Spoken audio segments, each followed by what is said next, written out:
無數次，人到晚年最蠢、最蝕底、最致命嘅思維就係死守金錢，替代自己。尤其係一班65到75歲老老實實一世捱苦嘅普通長者，手裏大概儲住10萬、8萬港幣積蓄，日日睇住銀行存款數字，就覺得自己晚年穩陣有安全感，可以安心養老。但我今日要撕開呢個好多老人家深信不疑嘅假象，不聽一個最殘酷、最真實嘅晚年真相。你存喺銀行嘅呢10萬蚊，看似係你嘅養老底氣救命，本錢隨時可以動用，實則只要你唔識得適當使用，一味死取死守，錢隨時會變成你晚年最大嘅隱患，甚至會換走你嘅健康、你嘅自由、你嘅體面，最後令你辛苦一世嘅積蓄一朝清零，仲要排上晚年所有尊嚴。最典型、最稀透，亦都最值得所有長者警醒嘅真實個案，就一位做咗幾十年大派保安嘅阿伯。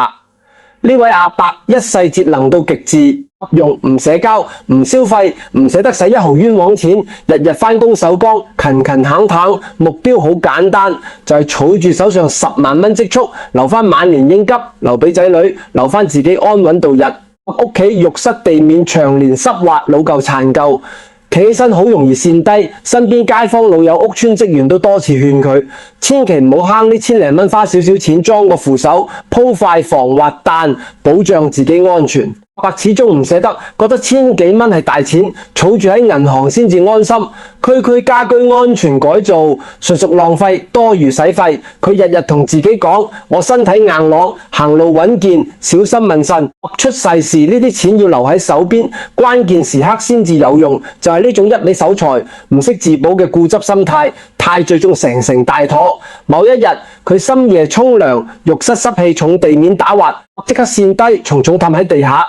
當場骨折重傷，無法屈動。年紀大嘅老人家一旦骨折，根本唔似後生仔咁容易復原，只會一路惡化，連鎖出事。呢位阿伯送入醫院之後，康復治療、做手術、康復護理，前後使晒佢一世辛苦儲落嘅10萬蚊積蓄，一分都冇剩。最慘嘅係身體鐵底垮晒，行動永久受限，生活無法自理，最後無路可走。安老院日日受人照料，身不由己，鐵底失去晚年自由。呢個個案絕對唔係個別，而係千萬普通長者嘅縮影。好多老人家一世守財，一世慳錢，儲得越多越唔捨得使，晚年就越安穩富足。殊不知晚年嘅禍福安危體面，從來都唔係睇你存折數字有幾多位，睇你識唔識活用金錢，識唔識提前避災，識唔識善待自己。死守住10萬蚊，日日提心吊膽，唔敢使，唔敢用，唔敢消費，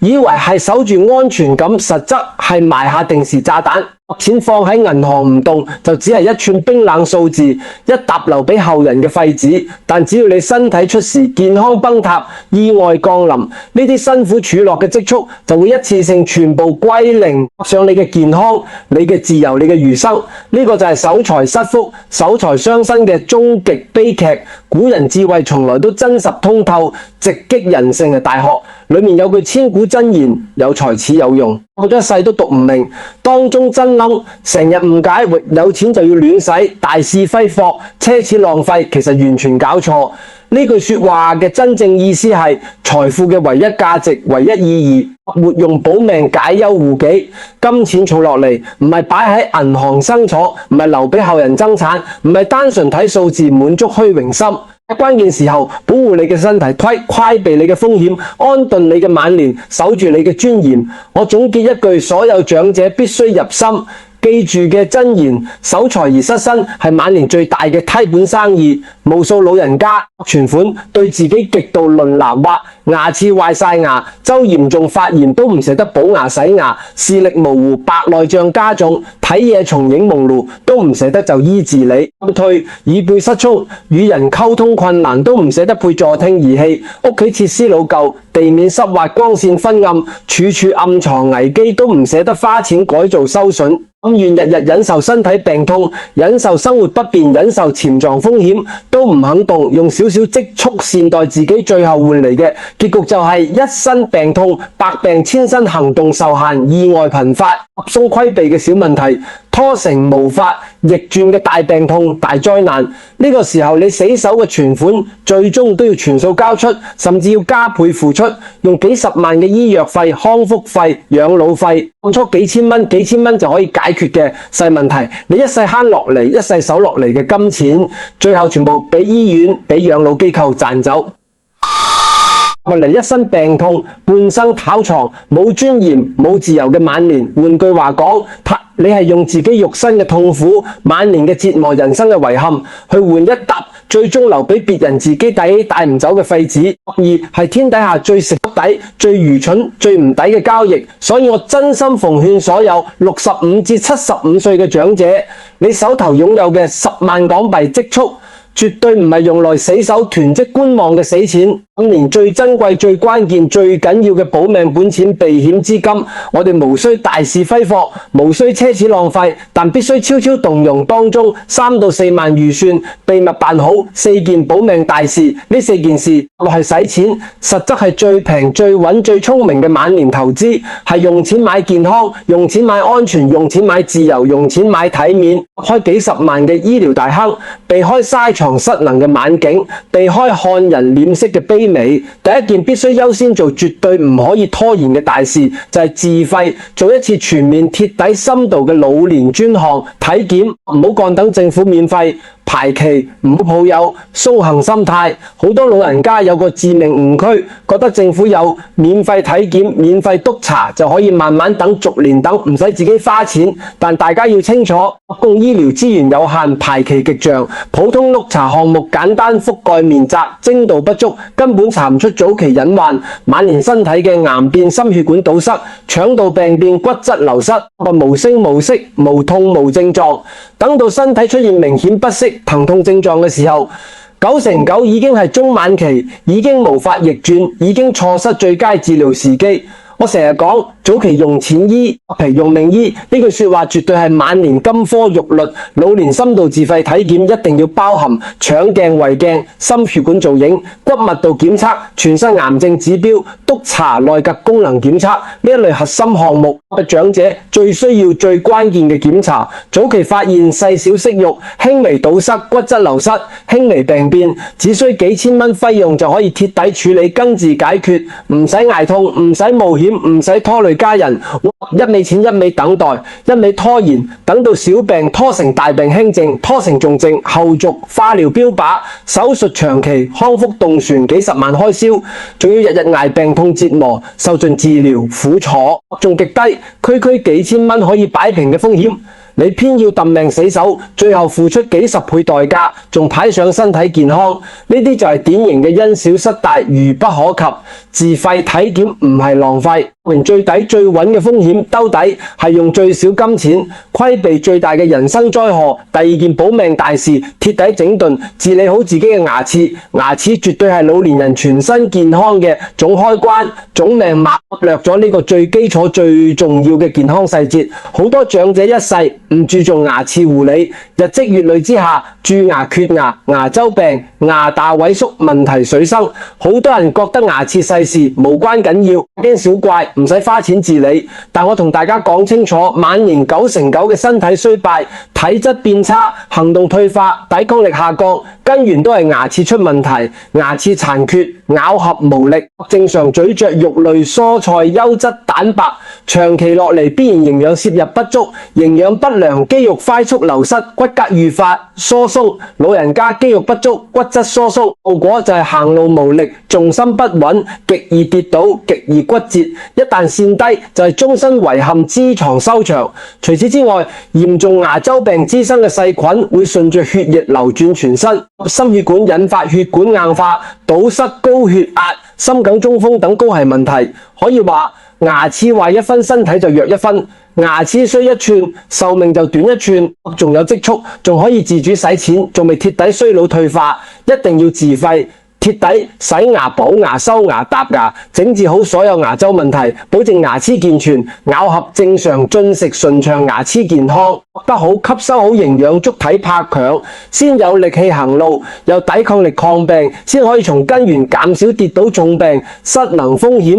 呢筆錢絕對唔係奢侈消費，連體魄最基礎、最必要嘅保命開支慳唔得、省唔得、拖唔得。第三件必須落實嘅大事，徹底治理眼耳退化問題，重點根治白內障、視力模糊、聽力衰退。合適助聽、設備眼同耳係老人家連接世界、自主生活、獨立行動嘅兩大關鍵器官，缺一不可，半點都馬虎不得。人到65歲之後，視力聽力會進入不可逆嘅快速衰退期。長者習慣性忍耐將就硬撐，覺得眼花耳背係正常衰老現象，人人都會有，無需特意治理，無需花錢修復，但呢種將就忍耐，連意外腦退化、社交隔離嘅最大元兇，視力模糊、白內障加重，睇樓梯睇唔清，睇地面凹凸唔清，夜間視物昏暗，好容易行路踩空跣低撞傷跌倒，不中床，人生即刻由晴轉陰，徹底失控。而聽力衰退、耳背失聰，聽唔到人哋說話，聽唔清外界聲音，老人家就會慢慢拒絕社交、拒絕溝通，閉門不出，自我封閉。與世隔絕，缺少交流刺激，大腦運轉會愈發遲鈍，記憶快速衰退，直接加速腦退化，認知障礙、老年額外到來。好多老人家晚年傻傻呆呆，唔識人，唔識自理，係早期忽略眼耳自理，一味將就，一味忍耐，趁自己頭腦清醒、手腳靈活，仲有積蓄兜底，一定要盡早做眼部手術治理白內障，糾正視力問題。就及時配返優質助聽儀器，眼睛清耳朵靈，先可以行路穩判斷，準小意外，多社交，多動腦，先可以保持思維活躍，體魄康健，守住晚年獨立生活能力。知看似使錢，實則係幫你保住自主人生，保住清醒頭腦，保住行動自由，價值無可估量。第四件性價比最高、最值得、最抵使錢嘅保命動作，就係全屋家居安全微改造。最少嘅錢，規避最大嘅租床風險。老人家晚年9成9嘅重傷、意外失能，都唔係出街遭遇大事，而係發生喺日日居住、自以為安全嘅屋企入面。或冇扶手、冇防滑，走廊昏暗，夜間冇燈光，摸黑行路，屋企門檻過高，容易騰倒，獨處在家突發不適，冇人知曉，冇人救助，呢啲隨處可見嘅隱患，即摧毀你嘅晚年。全屋安全改造，總花費只需要幾千蚊，絕對唔會超支，卻可以幫你避開幾十萬嘅醫療養老大坑。浴室加裝穩固扶手，鋪滿防滑遠端良線低風險，走廊過道安裝人體感應夜燈，夜間起身唔使摸黑，唔使驚跌倒。門口過高門冇窿改造平緩斜台，避免抬腳冚倒。全屋加裝平安緊急鐘，身體不適突發急病可以一鍵求救，及時求助。呢啲細微改造睇落平平無奇、微不足道，卻係無數長者用血淚教訓換翻嚟嘅保命手段。幾千蚊嘅投入，往後10年、20年嘅居家安全，杜絕骨折、齋床、失能、獨居猝死風險，絕對係全香港最高性價比嘅晚年投資，冇之一。以上4件保命大事，總計花費3到4萬，喺銀行只會蹦值，只會招災嘅死錢，換自己一世健康平安、安穩體面，絕對係最明智、最通透、最清醒嘅選擇。做完呢4件事，你剩低嘅6萬左右積蓄，繼續留存養老應急兜底，完全唔會影響你晚年生活，反而可以徹底規避絕大多數晚年風險，令你行得走得、食得睡得、身體健康、行動自主，實嘅晚年安感。除此之外，晚年理財、人際相處，仲有一條絕對唔可以破嘅鐵律。千祈唔好一次性向仔女交底，唔好晒身，家唔好交財政大權。心態單純、為人坦誠，覺得自己年老體弱，遲早靠仔女，於是早早將所有存款積蓄、身家全盤交出，以為真心換真心、坦誠換孝順，一家人無需設防。看透人性真相，錢財一旦完全過手，你就即刻失去所有控制權、主動權、話語權，從此人生被動，看人臉色，身不由己。老人家手裏必須自留底牌，自留活水，自留資金，唔好俾仔女知道你確切存款數額，唔好貼底清空積蓄，唔好完全依賴子女。你手裏有錢，自己識使錢，自己有兜底，唔使日日開口求人，唔使次次伸手問仔女拿錢。會對你保持尊重，保持耐心，保持孝心，家庭關係先會自然和偶，不生隔傾。一旦你一無所有，錢財盡交，日日需要看人面色過日子，再好嘅仔女都會心生倦怠，敷衍應對你晚年嘅尊嚴同底氣。即刻戚清零，仲有2條晚年守財保命紅線，任何人都絕對唔可以觸碰。第一，高息高回報、穩賺不賠嘅金融騙局，老人家最容易貪心。穩賺利息，貪圖高回報，最終被人洗腦，被騙光積蓄，晚景生涼。記住，天底下冇免費午餐，高息必然高風險。放心，無知想輕鬆賺錢嘅長者。第二，無論親戚朋友、仔女晚輩點樣求助，點樣求情，千祈唔好為人做任何借貸擔保，唔好幫人簽字貸款，唔好透支自己積蓄幫人填數。捉擔保借貸，隨時一身衰霉，積蓄清零，晚年負債累累，辛苦一世付諸東流。守住呢2條底線，先可以守住你晚年根本福氣。同大家講透晚年最高最深最頂級嘅人生智慧。菜根譚有句傳世真言：人生敢省一分，便超脫一分。人活到晚年，